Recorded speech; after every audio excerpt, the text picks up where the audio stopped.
Well, hello, everybody. My name is Mick Sterling. This is the Mick Sterling Experience podcast, and we're so glad you could join us. This is a brand new show. This is the first of one of many different episodes within the Mick Sterling Experience podcast, kind of experience. This show is called Ask Action Relief. And what this show focuses on are really, really great charities that are in the state of Minnesota that do amazing things, that basic stuff of people asking for help, and then a charity takes action and they provide relief. That's the name, Ask Action Relief. Really wasn't that difficult to come up with, quite honestly. But as somebody that has founded a charity called the 30 Days Foundation over a decade ago, I've been blessed to have been able to work with a lot of great charities that do amazing work. And throughout the time that we do this particular show in the podcast, we will be spotlighting them because I want you to know the things that I know. Emailing and meeting with a lot of these great people that are putting in hundreds and hundreds of hours just to help people, to help their lives be easier. And so I'm really, really proud to have as my first guest on Ask Action Relief on the Mick Sterling Experience podcast, my friend Michelle Ness, who is the leader of a wonderful organization based in Golden Valley called PRISM. So, Michelle, thanks so much for being with us today. Thanks for having me. Nice to see you again, Mick. You too, Michelle. How is everything going this past year for you personally, and we'll talk as it goes on how it's affected PRISM. But let's talk about you. How have you been? Yeah, I'm doing well. Obviously, there's some different challenges that this last year has brought on. I did have COVID at one point, as did two of my three sons. Mm-hmm. So we've had the experience of actually, feeling the virus through the pandemic. Yeah. But all in all, we're hunkering down to stay safe. Yep. But just looking forward to the day when there's more vaccinations and we can hug our friends and family members again. That's been the hardest part, this social distancing. We're relational creatures. Well, we need to be with each other. And PRISM itself, my experience with PRISM, it really is such a face-to-face type of a charity where the people who are in real dire need someone to help them. So if you could just kind of explain what PRISM does for people, I think that would be a great thing. Sure. So the Food Shelf is our flagship program. That's what brings a lot of people into the organization as they are first learning about us. Our Food Shelf serves about 900 families a month. We're very low barrier. We don't want to make it difficult for people to be able to come in and access food. After all, this is about food. Sure. And our model has been one where we sit down and meet with every single person who comes in, recognizing that hunger is a symptom of poverty. And if you're struggling to have enough to eat, there's a very good chance you're dealing with some other challenges in life. So that has been number one, social distancing. We can't be in close proximity to people and have the same conversations. From a public health perspective, it really trumps some of the other ways that we've really valued working with people. Yeah. We have done a lot more rent assistance, I will say. We have had a homeless prevention program for many years, and we're seeing an influx of CARES dollars and also local individuals. With the eviction moratorium, there is a very, I think, palpable awareness of the cliff that many a renter is on. So we've really increased our services in that area to be able to help more people and anticipate that continuing. Yeah. And then our thrift shop. So open to the public, and really this is about basic needs: food, housing, and clothing. Yeah. I love the basic stuff because it really, as I've done 30 days, it always begins with one or two things. Yep. You can't pay a bill, which means you can't do this, and all of a sudden things just snowball. And Absolutely. I really think, how do people? It's difficult to ask for help. Even if you're, it's not. I don't think it's a natural thing for people to ask for help. Nobody grows up and says, "I can't wait so I can ask for help." It's a Much difficult, less right? To somebody I don't know, a Exactly. stranger. So talk about that dynamic of how do you. Is it difficult to hear those stories, and how does your staff accommodate that awkwardness? Well, we do everything we can to try to mitigate and minimize any awkwardness, shame, or discomfort that Yeah. people might feel. We like the idea of radical kindness so that as people walk in, knowing that they can have anxiety, shame, all sorts of different emotions, that we're welcoming, that they Yes. can let their shoulders down. Listening to their stories, that's our job, right? And people are amazing, the strength and resilience that they have.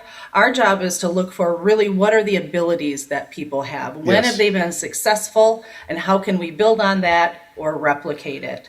So it's not to minimize their experiences or their difficulties, but in compared to maybe older models of helping, where it's a little bit more paternalistic of you poor thing, let me show you what you need to do. Yes. Instead, we join forces, kind of link arms with the person and say, all right, here we are. What do you want to do? Well, And we are the leader. as someone that's been fortunate to see the new building, even before you opened it up, Yeah.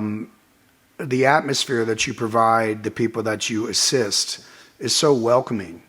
I think Yeah. that is a really lovely thing that honestly may not have been 100% necessary. You could have still done what you do without providing this amazing atmosphere, and people would have done it. But the fact that you did it, to me, speaks volumes of the level of quality that is within the staff and the management of Prism. Yeah. Well, this is a business. They don't need to have fish tanks and nice magazines at the dentist office either, right? I Yeah, mean, yeah. it could just be a bare room. And the reality is, people needing help because they're in financial difficulty doesn't mean that they are any less worthy or important. And Yes. they should therefore be treated that way. People are important. In fact, I would argue that during times of stress and difficulty, we need additional care, right? These are the difficult times, and this is Yeah. when you need maybe the extra proverbial hug or support. So we want it to be a space that feels safe. We don't want to trigger any past memories or experiences. We know that people have had lots and lots of really difficult things happen in their life, and we are committed at Prism to role modeling healthy, boundary-filled relationships in a safe space. So we're friendly. Yeah. We might not be your friend per se, but we are very friendly. Yeah. And we find that's how people in turn respond to us. And that's where we can do the most good, by having a candid conversation in a safe place where people aren't afraid to share what their stories are, knowing that it is safe and confidential with us. Michelle, talk about the process of how somebody can begin to get assistance from Prism. Can someone just walk through the door in Golden Valley, or do they need to have an advocate that represents them, or at least introduces their set of circumstances to you? How does that work? Sure, sure. In pre-COVID, and hopefully we'll go back to pre-COVID type operations before too long, absolutely somebody can just walk in. Right now, for the food shelf, we ask that people call to make an appointment to ensure social distancing. But you could make a phone call and ask to speak with a case manager. By no means do you need a referral. You don't need to have an advocate. To anybody who's listening, who's never used social services, if one day you find all of a sudden you're needing a hand up, walk right in the door. That's exactly what we're there Beautiful. for. And our hope is that people will find that it's not stigmatizing, that it's not a negative experience, and in turn, they might come to us a little bit earlier than when the crises get really big. As you know, Mick, when people come in like the 11th or 12th hour, it can be really difficult to find a solution. So if we can be on the front end to do more prevention, maintaining stability, that's certainly in everybody's best interests. When Prism assists a family, how long does that assistance last? Is it a one-time assistance request, or is this, once a relationship is started with a client, it lasts throughout for 6 months or a year? How does that work? Yeah. Well, it depends on the needs of the individual and what they want. Okay. If somebody's interested in continuing to work with us and coming back for food and supportive services, absolutely. We don't require people to do anything. There's no hoops or contracts or anything like that. We recognize that some people have other workers, other supports in their life, and many don't. Yeah. And that's where coming to Prism was really, it's a community space where you could safely visit with others. We'd have extra food, we had extra books. Some of those things that, of course, due to COVID are not in place right now. Yeah. But the values of human connection and respect, I think, really are what drives what we do. And that's what people feel, whether they come in, on a quicker visit now due to COVID or a longer visit in the past, is that we are genuinely interested in how you're doing and want to help. Yeah. And this is a profession. This isn't a pity hug. This isn't a sympathy. This is a very ethical, thoughtful, and professional business that we're running, and it's with very vulnerable people, and that is not lost on us for a single moment. You talked about a few minutes back that this is a business, and someone as talented as you are, with all kinds of business sense and intelligence, there are easier ways to make a dollar. There are, being in the nonprofit world, where you could have probably made a lot more money doing in a private sector business. There are things that you experience as the leader of an organization that are issues that aren't in a normal workplace private sector thing. It's a heavy burden. It's difficult to know the things that and you and I run charities. There's a lot of personal stuff that you walk around with every day that you have to balance that you wouldn't in a private sector. So what was it about the mission of PRISM that moved you to be in the position that you're in right now? Yeah. And I'd say it's great responsibility to have people share and privilege to share their stories with us. And nonprofit is a tax status, and that's it, right? The heart of what we do, there's not a competitive market for it. What people need, they don't have money for, and this is where the whole nonprofit status comes into play. Right. And what really resonates with me is the importance of maintaining your stability. Like, we always want to thrive and more. But at the very basic level, so many families, and with children, this is just critical, foundational to healthy development, of having a stable, safe home, having enough to eat every single day, without question. This is not $300 tennis shoes. This is not the $100 lipstick you have to have. This is about children and seniors having enough to eat. Yes. We live in a world, we are not a developing nation. We have plenty of food right here. Yeah. And it's not that we don't know how. It's about having the will to ensure that those among us who are struggling with our basic needs can get them met. And my job, as I see it, is to find others who want to join me, like you. I remember a few years back with the 30 Days Foundation, the Basilica invited me to their lower level, and they had a bunch of their key people, that the people that would serve, that needed serving, would meet, and they would go over this part of the room to get a bus pass, and this part of the room to get something else. And the very generous person that invited me, about 10 minutes into it, I just looked at the person. I said, it's a full-time job being homeless. How are you expected to not be homeless if your entire day is going here and there and there, and 7 days later you have to do this to do this? The amount of gumption and self-esteem that you would have to get out of that seems insurmountable to me. And what PRISM provides is, if you're not hungry, that helps things. That basic thing is incredible.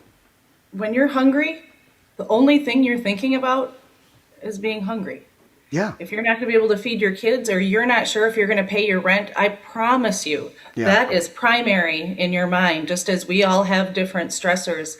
And the expectation that because people are low income or struggling financially, that should be the motivation for them to find some heroic, sense of self and energy is just, it makes no sense. It's antithetical. When you are under stress, your ability to cope goes down. And these are times when you need to have a friend. You need somebody to give you a hand up, right? Or even a pep talk, for goodness sakes, to know that you're not alone.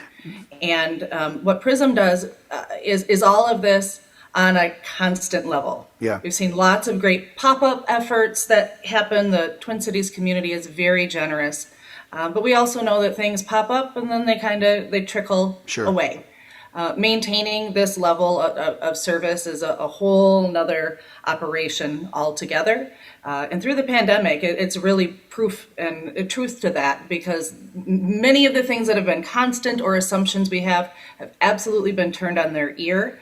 And we've had to pivot, and hopefully can start pivoting back to some pre-COVID interactions here. Yeah. But it's been tough. Yeah, that was a real epiphany for me, that meeting all those years ago. I never really thought of being homeless in that situation. Your natural assumption would be, well, why do they just not be homeless?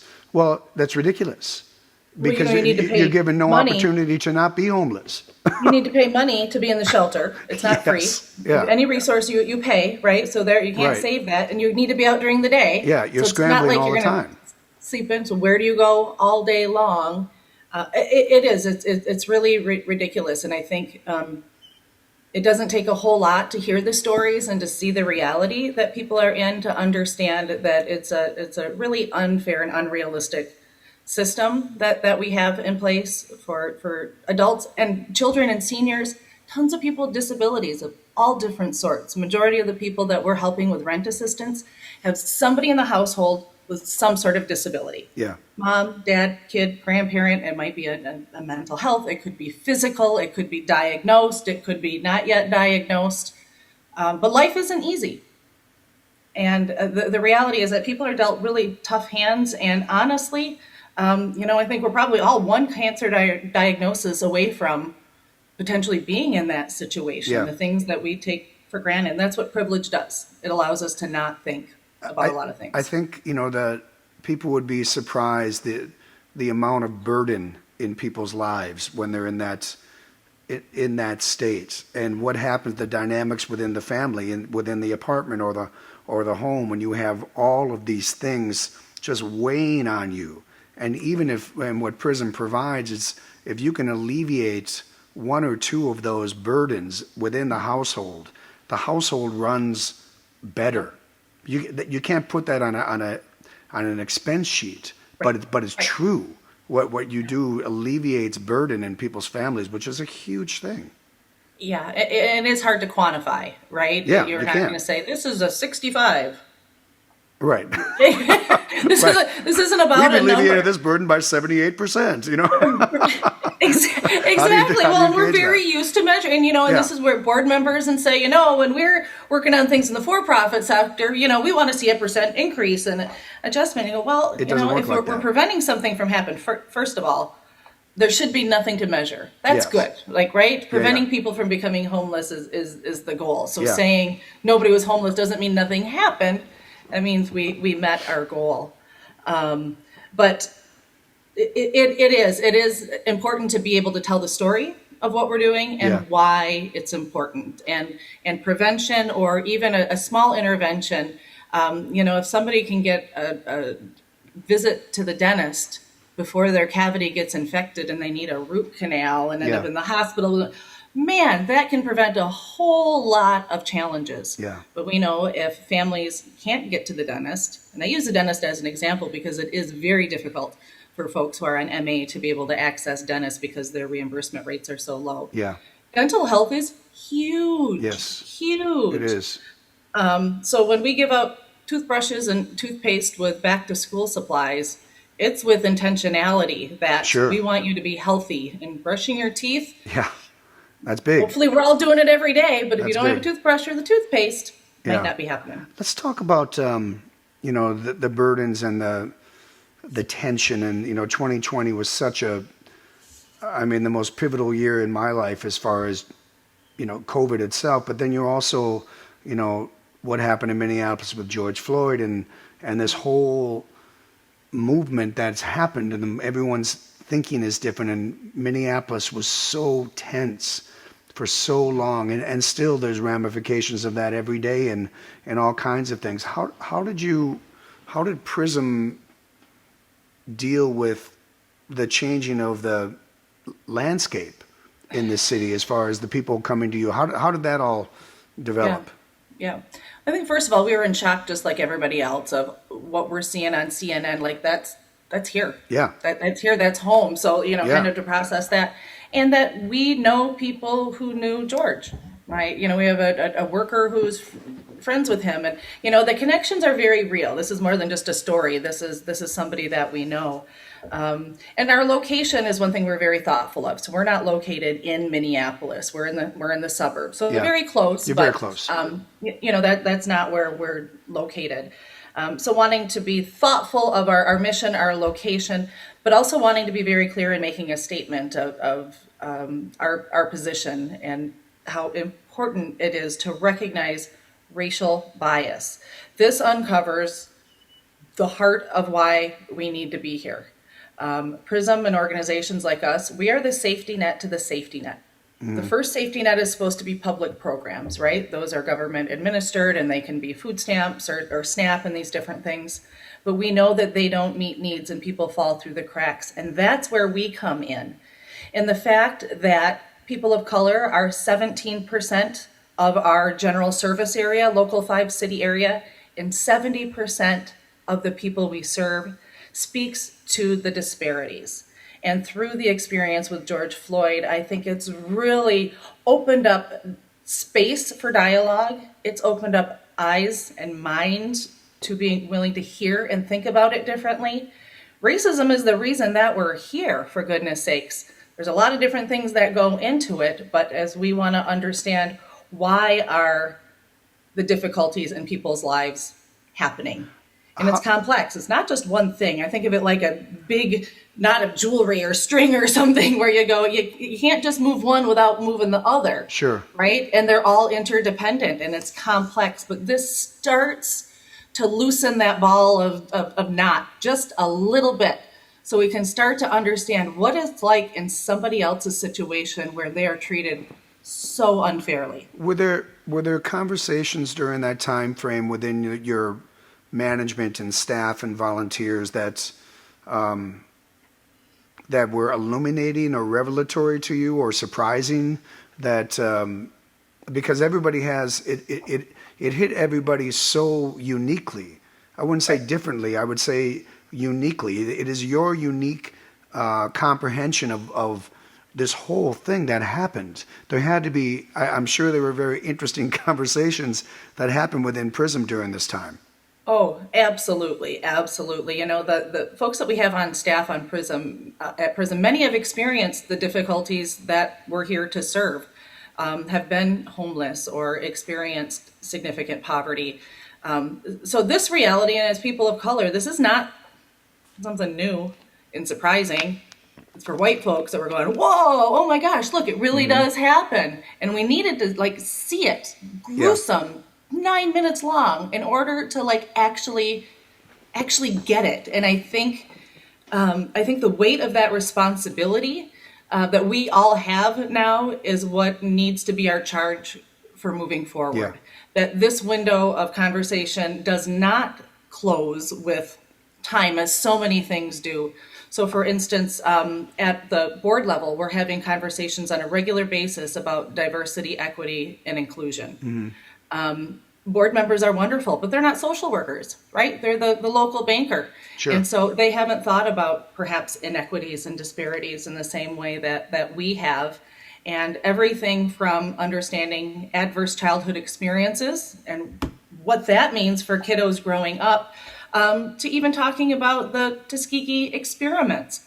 Why is that relevant right now, considering the vaccine, right, in our communities of color? We have to be very aware of these things. So it's not history just to know history, but it gives us a context for where we are now.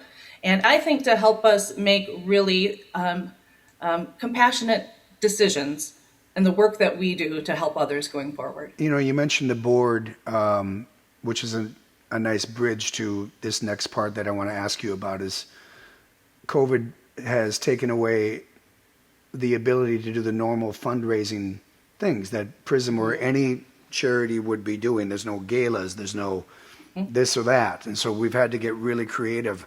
But along, between COVID, well, COVID and George Floyd, those two gigantic things, how is that, if you're a charity, you depend on donations. Oh, yeah. How has that affected, not really maybe not the amount, but the level of financial support that PRISM has received in 2020? Has it been more difficult to get it? Have you gotten donations that you never got before because of it? How has that panned out? Yeah. First of all, there's a lot of funding that became available locally through local businesses and supporters. And so we were really active in making sure that we could take advantage of that, because we knew everything from buying masks to hiring more staff. I mean, our operation was turned inside out. So we wanted to make sure and not leave any dollars on the table that were coming through, designed specifically to help us. Yeah. The other thing is that, the general community understands hunger. Right? People get hunger. We're all hungry every day, multiple times a day, right? We get hunger. And I think some of the stories on the news were showing was really bad, cars lined up. When it comes to tragedies and crises like this, people get the basic needs. Yeah. Some of the other things are harder: mental health, seniors. Some of those other areas can be a whole lot more challenging to bring to light, to fundraise around during a pandemic, but people get food. So we've actually had a number of new people coming in saying, this is great, or folks saying, I used to give to the arts, and the arts are really important, and this year we've decided we're going to do something different. And it's the arts. They are struggling. They are absolutely struggling. I'm hip. But our task is to invest in ourselves. Preaching to the choir here, huh? I found for doing 30 days for a decade, it's been very interesting working with other charities. I don't think what 30 days does has more natural inclination to work with charities because they reach us and we help them and that type of thing. But what do you think of the relationship between charities? Do you feel, not just in the city, but maybe just the state, do you feel it's competitive? Do you think it's cooperative? How do other charities work with PRISM? Do you have a good relationship with them, or is it difficult at times? I think on a human level, it's very cooperative. Yeah. I have great collegial as well as friendships with many, many leaders, and where maybe a couple decades ago people would want to kind of hold on to kind of information and be secret. We are all in this together. Yeah, that's what I think too. We have to help each other. With that said, the way the system is set up, we're absolutely competitors, and this is the system that we need to play in order to survive. Mm-hmm. So when a funder says, we've got dollars to put out, well, all 10 of us can apply. Think about us.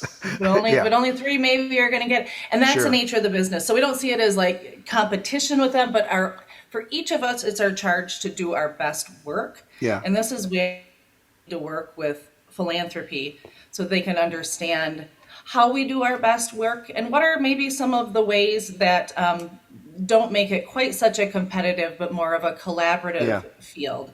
And we can have more synergy. It's really moving past kind of this scarcity mindset of what can be, of possibilities, of strengths. And it can be tough, but absolutely necessary unless you like sitting in crisis on a regular basis.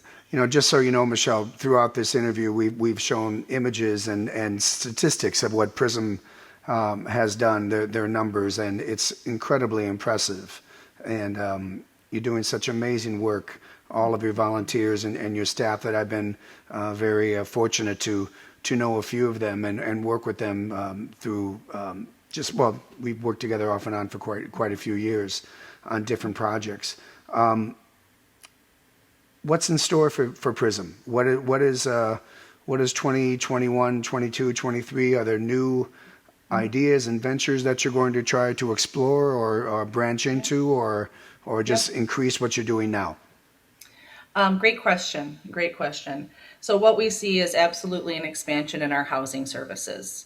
There's more funding that's coming down the pike. This is our wheelhouse. We're going to continue to work with individuals and landlords and cities and entities to the very best of our ability to keep people safely housed. We know that's going to be a huge one. Food, of course, we're going to maintain, but we're also looking at our infrastructure and capacity building. A lot of volunteers we lost in the nonprofit sector. This is nothing new, and it's no secret that we are heavily reliant on folks who are retired. Sure. And they're wonderful. Yes. And that's also the most vulnerable right now for COVID. Yeah. Interesting. With Yeah. heavy lifting. So to diversify our volunteer base is one of the things that this has really said, all right, we've been talking about it, but go time. Let's make it happen now. We did start a new program with Jewish Family and Children's Service, our partner in the same Yes. building, of food delivery. Oh, So nice. this is one way where we said, let's get innovative, let's figure out some new things. And so when we think about silver linings, and there really are silver linings in our job, I think in this sector is to really make sure that we identify them and leverage them as much as possible. This has triggered a set of circumstances for things that never ever would have happened. Yeah. So to take that and say, great. This has been a needed thing. This has been a gap in service. How can we continue to improve? And it's really listening to our stakeholders. It's listening to the needs of people. And with social distancing, I'm telling you, social distancing in our work, it doesn't work. There's a great divide. We know child protection cases Yeah. are super low reports right now. Sure. Now, come on, we Yeah, don't. they We know that didn't it's not that child decrease. Right. abuse is going down. Right, It's that right. kids aren't in school, right? And Sure. just one way. You know, Things are you brought up the landlord aspect of things, and I found this through our Keep the Key program. I think it's what was revelatory to me when I started this, and I'm sure you did too. Landlords, the name landlord is literally, well, first of all, I can't even believe it's still a name. It's so medieval. The fact that we even still use that name. But I think It's not like I think, land goddess or something. well, at that's least what I mean. in gender. But I think it's, you know, there's a stereotypical image of the landlord, you know, like Mr. Potter from It's a Wonderful Life. You know, it's not that. Most landlords, in my dealing, the vast majority of landlords do not want to kick people out because it is a gigantic pain in the butt for them to do the whole process. So tell people how your communication is with landlords and building owners, because I think that would be a very revelatory thing for people to know. It's a positive thing for the most part. Oh yeah, and that's how we market ourselves. We're here to help you, Mr. and Mrs. Landlord. Yes. We know that it's difficult. We know that people have issues. If there could be a liaison probably for every tenant, I think landlords would be really happy. And oftentimes they're pleased to hear from us, to know Sure. that a family that's struggling does have some resources. You know, what they want, and these are logical things, are, can you give me a guarantee that the rent is going to get paid? And Right. what is the timeline? You know, they're working to cover their costs. Right. They're a business As well. too. They have to run a business just like everybody else runs a business. And it's interesting through COVID how more dialogue has been about landlords that are struggling. So if the housing issues we've had of affordability, I mean, they've been around forever. This is not anything Sure. new. But now it's gotten to the point where the dialogue, the conversation is about landlords. It's gotten so bad that it's percolated up, right? Another level into the system. And Yeah. I'm just fascinated by things like this and how it's not so, it's talking about landlords as businesses that need help in the city, Yeah. which is just a different frame Which never on would have been talked so about many before. families Yes. who are absolutely in crisis. Yeah. And we know there's wonderful landlords, and unfortunately there's not wonderful landlords, and Yeah. oftentimes that's what people can afford. Yes. And that's the rock and the hard place that we are in, to stay in their homes.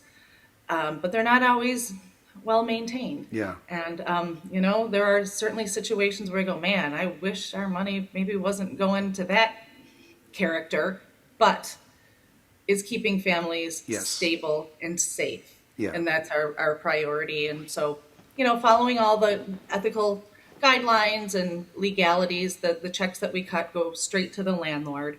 We're looking at back rent. That's one of the new happenings that's allowing for more than 1 month of rent. Traditionally, it's been you can only help for 1 or 2. Now they're saying, let's really try to get people caught up with CARES dollars so that when the eviction moratorium is lifted in a few months or so, the whole of debt that not quite as severe.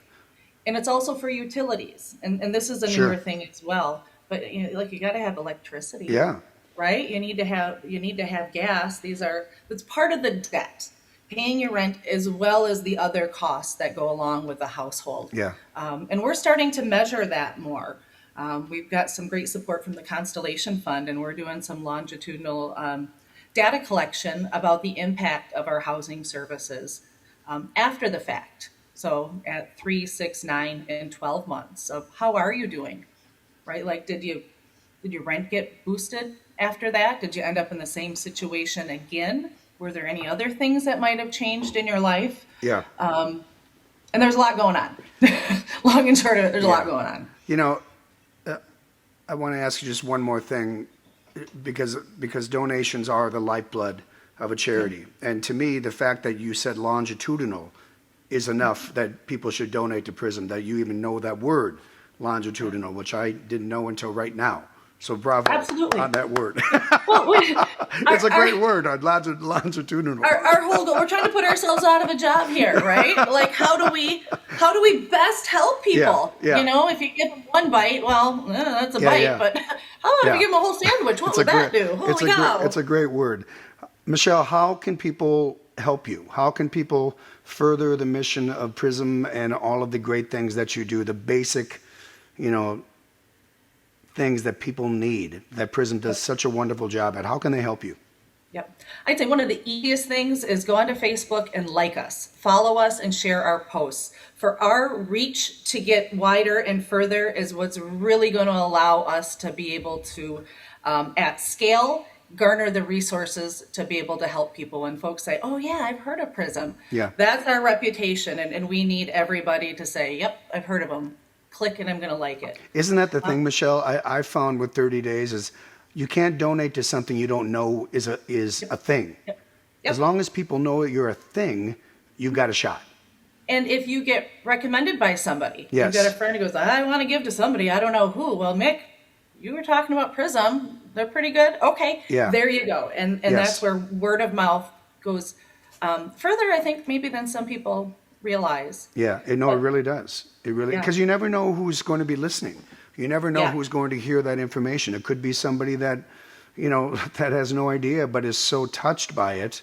You could get a Yes. gigantic donation from that person. This beautiful surprise. Absolutely. And, Yeah. and that's where some of our funding has come from. If somebody said, I talked to somebody at the city of Plymouth and they Mm-hmm. recommended you, or I talked to, at one of the local philanthropy partners and they mentioned that you guys do housing, and that's it. That's where your Sure. reputation, this is about relationships. That's for sure. Among us and with the communities that we serve. Yeah. But volunteers, we always need volunteers, Okay. especially now, and donations. We purchase a ton of the food that we give out, and we can stretch our dollar further when we buy through the food banks like Second Harvest than you can at Cub Foods. Sure. That said, if you are totally loving picking up food at Cub Foods with your kiddo or something, do it. Sure. Do it and bring it in and Sure. talk with them about hunger, because it's a very real issue. Well, Michelle, it's really, you're a perfect guest for the first episode of Ask Action Relief. I admire what you do. I think PRISM is a wonderful organization that I've been really honored to work with the 30 Days Foundation, and you guys just do wonderful things. And the whole part of this podcast, this Ask Action Relief, is to do exactly that, to let people know that you are a thing. Great charities are out there that people have no idea about, and so the fact that we can with his little podcast, hopefully open up some new horizons for people looking for good charities. We hope that that happens. Yeah. Well, I'm happy to speak with I could talk about this for Yeah. hours and hours, Yeah. and it's thanks to people like you, Mick, really, that we're able to do our good work. We are both here to serve our neighbors in need, and Yeah. I'm glad that we've got trusted, strong, long-term relationships. Yes. This is how we do our best work. Yeah, Longitudinal. face to face, longitudinal. Yep. Bravo again, Michelle. Thank you so much. You're lovely. You do wonderful work, and I'm so thankful that you could be on the show today. Thank you very much. All my Thank you. best to your Best wonderful wishes. staff. Thank you. See Take you, care. honey. Bye bye. Bye-bye. Well, thank you to Michelle Ness of Prism for being our first guest on Ask Action Relief, one of the episodes of the Mick Sterling Experience podcast. If you want to help, the information is right in front of you. Donate. Be a part of this wonderful organization getting stronger and getting better. Prism in Golden Valley. They do wonderful work. Thanks for watching Ask Action Relief on the Mick Sterling Experience podcast. We'll see you again.